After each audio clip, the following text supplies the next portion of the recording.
Welcome to today's edition of Mental Health Matters. Today we're going to be talking about powerlifting. I have Gary Alexander on the show today, and he's going to share his experience and his story with powerlifting. So get you something to drink, get you a snack, and come on back.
So Gary, welcome to our show. I want to thank you for taking the time out to come and just share your story and experience with powerlifting.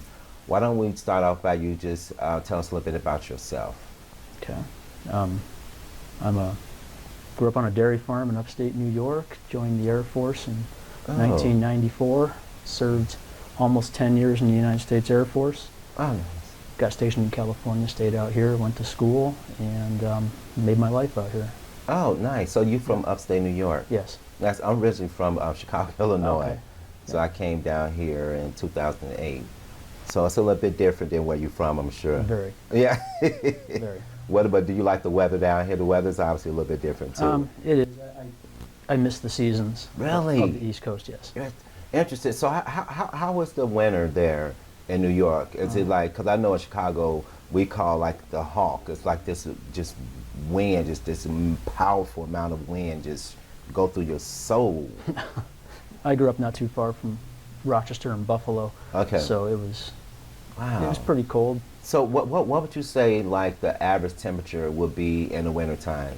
Oh, it varied. Like any Very. below? I've seen it as low as 17 below zero there. Okay. So you like us, like Chicagoans. Okay. Yeah. Wow, I didn't know that. We didn't talk about that. Interesting. Nice. What was it like growing up there in New York? The best childhood a kid could imagine. Okay, Honestly, nice. growing up on a farm, Okay. lots of open space and activity. Okay. Very healthy. Okay. Nice. Now we'll talk a little more about that Sure. on that show. So tell me, so we're going to talk about powerlifting. So tell me a little bit about how you got into powerlifting. I've always been a fairly physical active Okay. person. I trained the standard, average way people train, going to the gym, lifting Yeah. some weights and things like that. I became a personal trainer. Okay. And in the course of that, I met a friend of mine, and he and I just started lifting for strength. Nice. And as we kept doing that, we kept following our progress, and Okay. we started checking some local competitions, Okay. going and visiting them, and then realizing we'd be pretty competitive at this. Yeah. And so we started doing the research, Yeah. and decided to give it a try one day. Okay. So you actually educated me a little bit last night Yeah. when you texted me. You told me because I was sending you the questions and I had put bodybuilder. Yes, And sir. so for some reason I'm like, oh, okay, I love research. I'm a researcher. Mm-hmm. And so of course I did my research and things like that. But yeah, there is a slight difference. Well, I shouldn't say slight. There's a major difference. Significant difference, yes. Yeah, but yeah, it was interesting to kind of learn about that. Then you talked about how there are older women and other people that also do Yes. powerlifting as well. It's one of the most inclusive sports I've ever encountered. Yeah. We have different weight categories, different age categories. Okay. Yes. Male, female. We Yeah. have juniors, Yeah. seniors. We have disabled categories. Wow. So there's a little something for everybody. Yeah. So when I was doing my research, okay, this is the definition they gave me. They say powerlifting is a strength sport that consists of 3 attempts at maximum weight on 3 lifts, meaning squats, bench press, and deadlifts. Yes, sir. So that's pretty accurate. That's dead on. Yes. Okay. So, if someone was wanting to get into this sport, tell me what would be your best advice to give them to how to go about getting into this particular sport. It all starts with research, right? So I would recommend that people get on YouTube, find some reputable videos, Yeah. see what they're really getting into. Yeah. If that interests them, start researching some local powerlifting gyms because they do require a certain amount of specialized equipment, Okay. and you can't find those at many commercial gyms. Okay. And drop by, Okay. ask some questions. Okay. Is it beneficial to have a personal training background getting into this sport? Because I know you was a personal trainer and stuff. Not necessarily. Okay. Most of the people doing the sport don't have a personal training background. Okay. I'd say what's probably pretty common is a lot of people end up training because of getting into the sport. Okay. Okay. Yeah. So how do you okay, I'm gonna ask you two and one. Sure. So tell me, how do you prepare to train for this particular sport? Do you mean like prior to a competition or just overall? Just overall. Yeah. Overall, our training is very consistent and Okay. it's year long. Okay. Wow. Yeah, we don't have necessarily competitive seasons. We Okay. have competitions at certain times of the year, but they're available all year. Okay. And you just train around when you plan to compete. Yeah. But we train consistently all year. Okay. So when you go to the gym or wherever you train at, say for example, like the other day, I know you told me you was going to train. Yes. What did that consist of for you? Well, I train under a very particular method. It's Okay. called the Westside Barbell Conjugate Method, and that has a certain methodology involved. And so our workouts consist of 2 lower body workouts in the week and 2 upper body workouts of the week. Oh, wow. That last anywhere from 1.5 to 3 hours. Okay. So when you say lower body, can you expound on it a little bit? Sure. We have 2 lower body workouts during the week. One is called dynamic effort and one is called maximum effort. The dynamic effort consists of a variation of the squat with a different kind of bar. It's generally a Okay. box squat Okay. with different kinds of what we call accommodating resistance. We'll add bands or chains, Okay. and we work for as much speed as we can, moving the bar as fast as we can, because that will translate over to a heavier lift at a competition. Oh, wow. So we'll do one main movement, and then we'll do 6 to 8 accessory Okay. movements of higher repetition sets.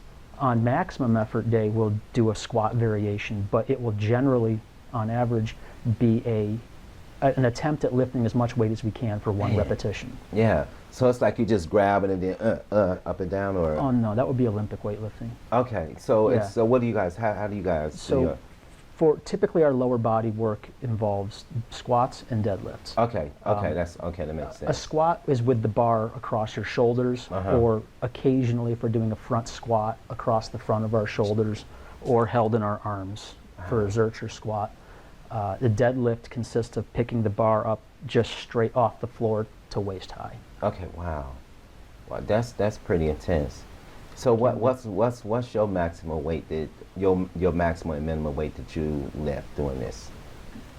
Minimum we pick 50% of our maximum, Oh, wow. and then we add a certain amount of accommodating resistance like bands or chains, things that add the resistance over a certain distance as opposed to just straight gravity.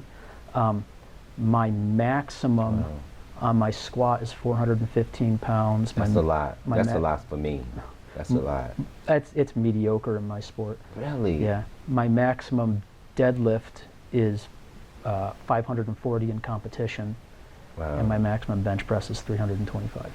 Wow. That's that's impressive to me. I'm sorry. That's very impressive. Thank you. I'm as you can see on the inside. So tell me a little bit about, you got a competition coming up. Yes, sir. Talk a little bit about that.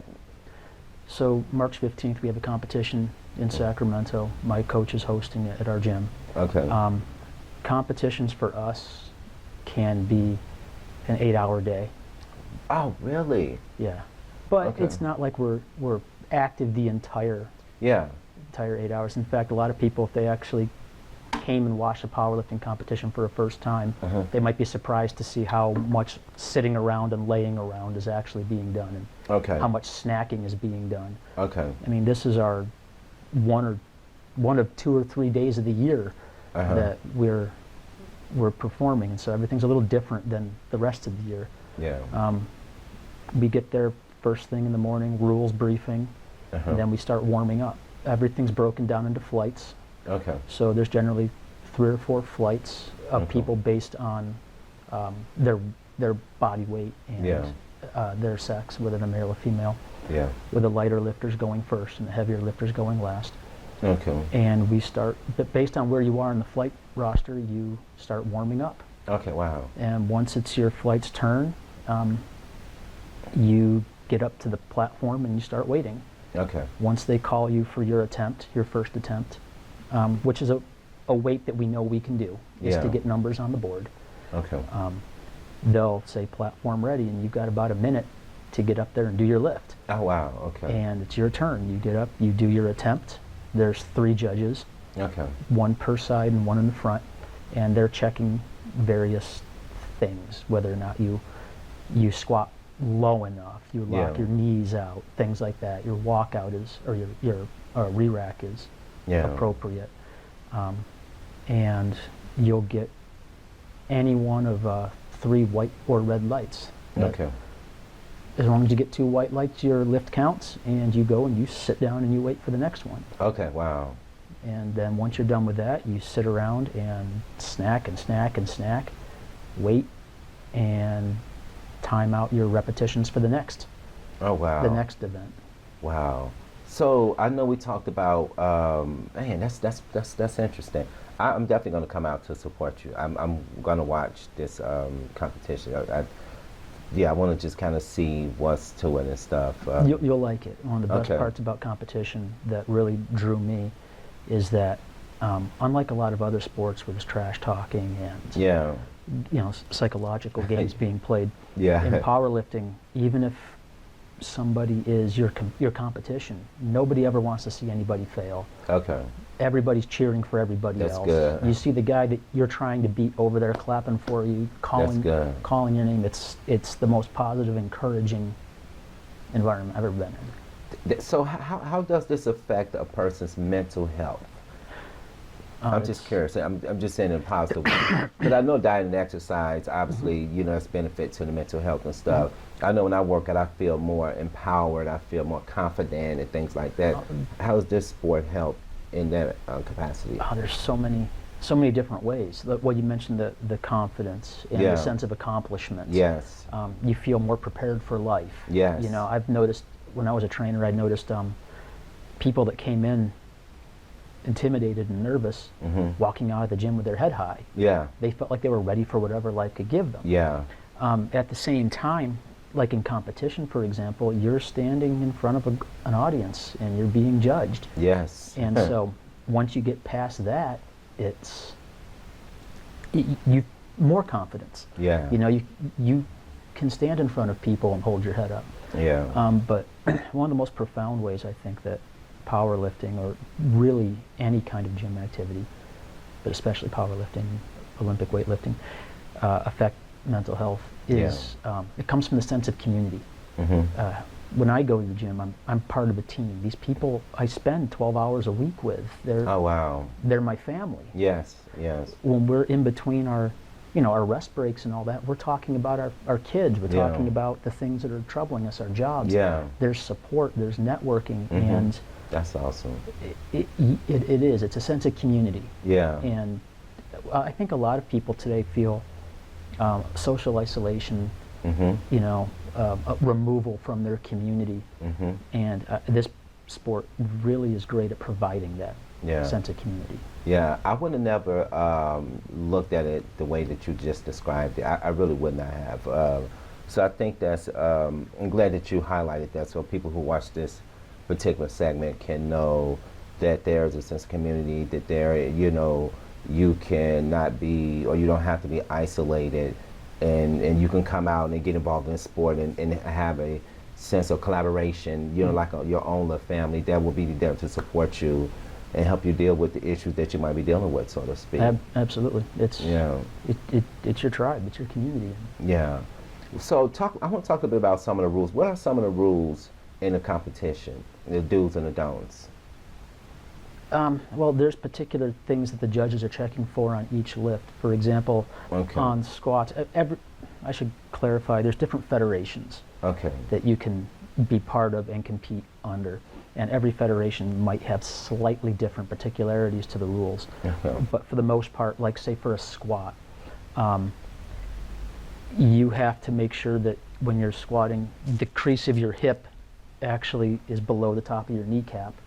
Okay, wow. So somebody can't just quarter squat and get Yeah. away with it. Everybody has to squat to a certain depth. The lift doesn't count. Yeah. Wow. There's commands. You unrack, Mhm.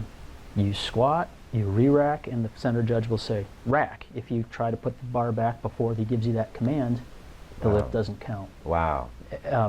Bench press, for example, you'll unrack. They'll say, some federations will say start, others won't say start.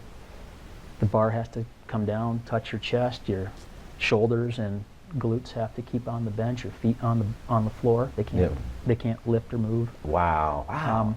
The bar has to come down, touch your chest. You have to wait for a press command. Okay. And once you press, you can press it up. The bar has to go up smoothly, evenly, with no Yeah. downward descent. Yeah. You have to go to full lockout, and you have to hold it and wait until they say rack. Oh, wow. Wow. That's interesting. Any deviation from these things, and the judge will red light you. So pretty much when you come down, you just hold it down till they give you the command to, oh man. Right. The bar will have to touch your chest, Yeah. and it will have to stop all motion. It has to come to a dead stop under Okay. control. So if you come down and touch your chest and it's still wobbling or moving, they're not going to give you the press command. Okay. If it doesn't touch your chest, they won't give you the press command. Okay, wow. But if it comes down and you're skilled and it comes down under control, touches, they'll immediately press. Okay, good, good. Man, that's interesting. Very, very interesting. Diet. So we talked about the diet portion of this, and I didn't think about this either because most of the time in another form of fitness, people actually they're on a strict diet and try to lose weight, and you know maybe they just cut out carbs and things like that. But in this sport, I'm assuming that you guys actually eat to put on weight, or how Depends. is it? It depends. Okay. There's different weight classes in our Okay. sport, and so depending on where you are in your training and where you are relative to a competition, Yeah. you might honestly be trying to lose some pounds. Okay. You might honestly be trying to get to a certain weight because my weight class ends at 181 pounds. Okay. If I'm 182 pounds, I have to compete against the guys that weigh 198. Okay. Wow. So I want to be under 181 pounds Wow. at weigh-in. Wow. So I might have to cut cut sodium Yeah. or something like that prior to a competition to just drop myself enough to be under 181 at weigh-in. Yeah. But most of the year we're training more for performance. Yeah. Nutrition, let me back up a little bit. The whole point to all of this is causing the body to adapt, Okay. right? Lifting and cardio, whatever you're doing activity-wise, that's the stimulus that causes your body to start to adapt. Yeah. But the nutrition is what fuels and supports the adaptation. Yeah. Nutrition and sleep, honestly. Nice. Lots of sleep. So depending on what your goal is, what your mission is, the nutrition revolves around that. Yeah. So like for me, being a relatively smaller guy, trying to maintain my strength. You're not smaller than me, but No, but well, a lot of the guys at our competitions are over 300 pounds. oh wow. There's some monsters. Yeah. I'm considered one of the lighter Okay. Wow. weight classes. Wow. I have to worry about how much protein I get. Mm. And because I have to get a certain amount of protein in a day, I have to balance my carbohydrates and my fats intakes relative to the protein. Yeah. And because you can only take so much protein in at one time, I have to balance how much protein I get per meals, which tells me how many meals I'm getting during the day. Yeah. and then I balance all those ratios out. So what do you actually eat? I'm just curious. What do you eat throughout the day? Well, during my non-competition times, it's a lot of what the average person eats, Okay. whatever I can get at work at the time, Okay. honestly. But I try to eat a lot of lean proteins. I Okay. don't want a lot of saturated fats. I mean, that's just not good for your heart. Okay, so go into detail because people who's watching this, they may not know what lean proteins are. Okay, so I eat a lot of chicken and turkey. Okay. If I get beef, I'll get leaner cuts of beef. Okay. Fish is ideal, but I mean, not everybody likes fish. Yeah, Um, that's true. so, but I do tend to have some tuna. Considering the state of mercury in the oceans, they're recommending you limit your tuna to a certain amount. Yeah.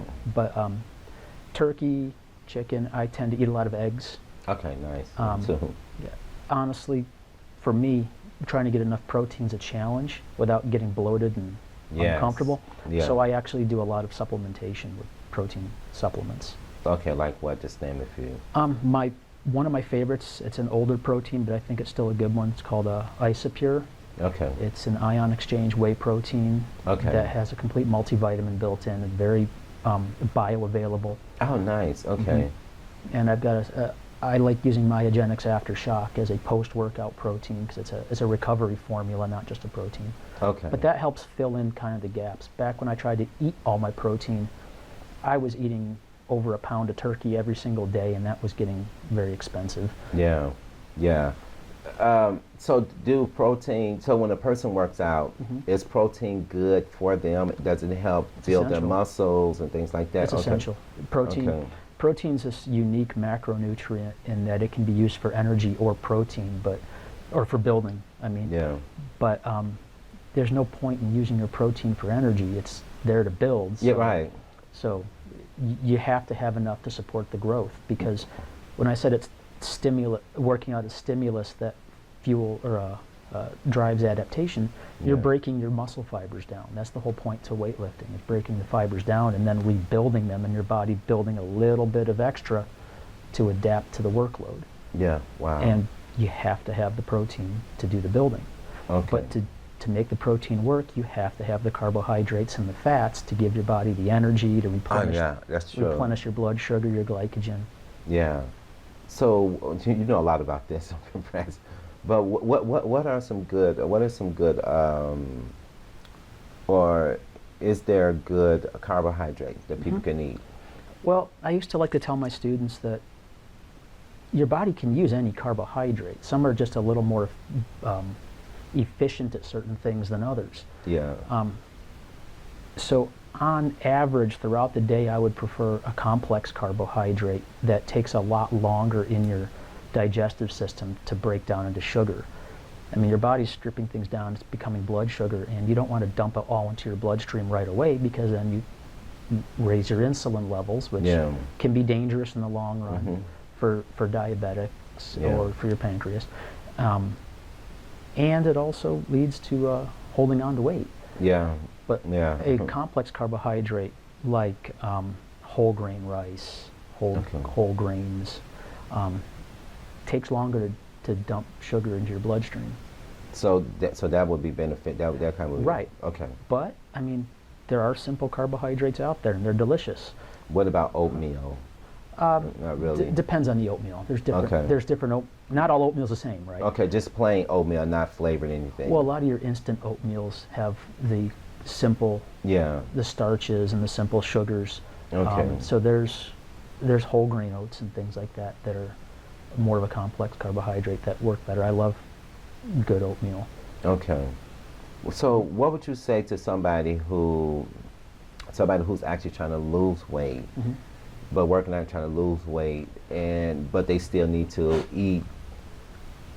Is there a diet or food that they can eat to continue their fitness goals, to kind of lose weight but build the little muscles as they go forward? I think in my opinion, I think a better approach is not trying to seek out the perfect food. I think it's better to try to avoid certain foods at certain times. Yeah. Those simple sugars, like I was saying, Yeah. sodas, Yeah. cookies, things like that. Yeah.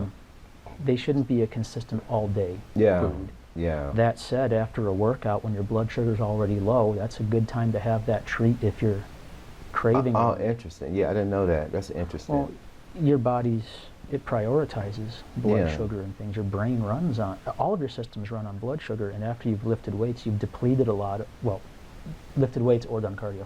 You've depleted a lot of it, and your body's looking to replenish it. Oh, That's the okay. good time to have your treat if you're in moderation. Yeah, that's interesting. I never looked at it like that. Mhm. But when I was training people, the ones who were the least successful were the ones that were trying to build a specific diet out of specific foods that were out of their usual. Yeah. It's better to take the foods that you're used to eating and balance those to your lifestyle Yeah. or the lifestyle you want to be achieving. Yeah. Wow. Interesting. Okay. So, do you do cardio at all? Any type of cardio? Any type of running, walking? I do. I do a lot. A lot of my cardio is actually playing with my son. Oh, okay. He's a toddler and he runs, and so we do a lot of that. Okay. It's just more activity. We do a lot of walking together Okay. and things like that. I used to do more running, but Okay. my knees don't like it so much anymore. Yeah. And for me, being in the lighter weight classes and at the edge of my weight class, too much cardio has there's a point of diminishing returns for me as far as strength goes. Yeah. So I have to keep my cardio to a fair minimum for health reasons. Yeah. You know, I got to do enough cardio to keep my heart healthy, but not enough to sacrifice strength. Okay, that makes sense. That makes sense. Do you have a mentor that mentored you in the sport, or did you have a mentor, someone that was mentoring you? At first, no. I would do the research and read the articles, the books, and try to copy what I was doing. But now, yeah, I have a coach. Okay, good, good, good. She's an amazing coach, Kara Weston. Oh, nice, nice, nice. I like that she's a female, only because sometimes people, the society we live in, the stereotypes, like women can't teach men anything. Even for sometimes I have a friend who has a female barber that cuts his hair and stuff, and but he's always had a male barber, you know, what we call stylist or whatever. So I like that she's a female and she's able to kind of, man, so she must be very knowledgeable. Oh, she's brilliant. Nice. Brilliant with it. She's been doing this for decades. Okay. And she's trained with some of the biggest names in our sport, Louis Simmons, Mark Bell, Nice. and she knows her stuff. How long have you been doing this? Fitness or powerlifting? Powerlifting. I've been doing this specifically for 5 years. Okay, wow, it's a long time. So we got 3 minutes. So I want to talk a bit about because I know you got to wear certain shoes or belt. Am I right, or just okay? So Yes. talk a little bit about the shoes and the belt that Okay. needs to be. For this sport, Yeah. honestly, the best shoes are the thinnest, hardest, flattest soled shoes you can find. So Okay. I personally wear Vans, Okay, wow. and they're What, regular Vans? regular Vans. No, no. Are you serious? Not the soft ones. I get the hardest sole. I can what they call skate highs or something. Okay, like that. wow. I wouldn't have Um, suspected that. I have a friend who works for Vans, and so she gets me a discount. But yeah, Vans are becoming very popular in my sport. Oh, wow. Converse, Chuck Taylors. Okay. There are some very specific shoes for very specific applications, but Yeah. in general, if you've got Chuck Taylors, if you've got Vans, they're perfect for it. We don't want anything that's got a soft sole, because when you're trying to apply so much force through your feet, your body weight plus 400 and some pounds on your back, you Yeah. don't want your feet shifting in the shoes because of the softness, Yeah. because that leads to knee shifting and things like that. Okay. And for deadlifting, you want to be as close to the floor as possible. Okay, wow. I never. So when I did my research, I know people wear Adidas. I know that's like a common brand. Adidas makes some really nice Olympic lifting shoes that have a slight heel lift Okay. for that sport. So what's the difference? Because I know you. Okay, I don't know what's the difference between Olympics and powerlifting. Weightlifting, I mean, it's commonly referred to as Olympic style. Okay, But okay. weightlifting is the one you see in the Olympics that has Okay. the two events. They have the snatch and clean and jerk, I think they're called. Okay. And those are the ones where the bar starts on the floor and it goes up to over your head. Okay. In power, Okay. Okay. yeah, I know what you're talking about. Yeah. Yeah, we When I don't- described in the beginning. Okay. nothing we do goes overhead except Okay. except in our accessory training. Okay. Yeah. Okay. So what about the belt? Just any old belt? No. Okay. No. School me. The belt is designed to increase intra-abdominal pressure, Mhm. and you actually push out and brace against the belt, which braces your spine. Okay. And so the belt has to be a very stiff, sturdy belt. And the ones you get at the Big Five or whatever are generally a little too thin, too flexible. Yeah. I know I was doing something wrong in the gym the other day. I know it. I know I could feel it in my body, but I just continued to do it because it was just dumb. But I was on this machine, and I was lifting. It wasn't a lot of weight at all, but it was. I was trying to work on my my shoulders, and I just kept just down. And then the way I was positioned, I could just feel all in my back, and I knew I was doing something wrong. I knew it. And then the next day, I was like, oh man, I'm feeling this stuff. So I need to give me some type of a belt to support my back, or sit down on the bench and do it that way. But I think I need a little bit more support on my back. Probably, and depending how much weight you're doing and all that, honestly, you can do a lot of that with core control. Okay. When you think about your core, if you've ever seen like a skeleton in a doctor's office or a school, Yeah. the only thing holding up your rib cage from your pelvis Yeah. is the muscles surrounding your core. Okay. And something I used to tell my students is if you put a bathroom scale on the floor, put a Yeah. pool noodle on top of it and pushed, Yeah. you wouldn't put much force to that scale because it's flopping. Yeah. But if you were braced and tight, it'd be like pushing down through a wooden rod. Yeah. It puts all the pressure into the floor and into the weight you're lifting and takes it off of your body.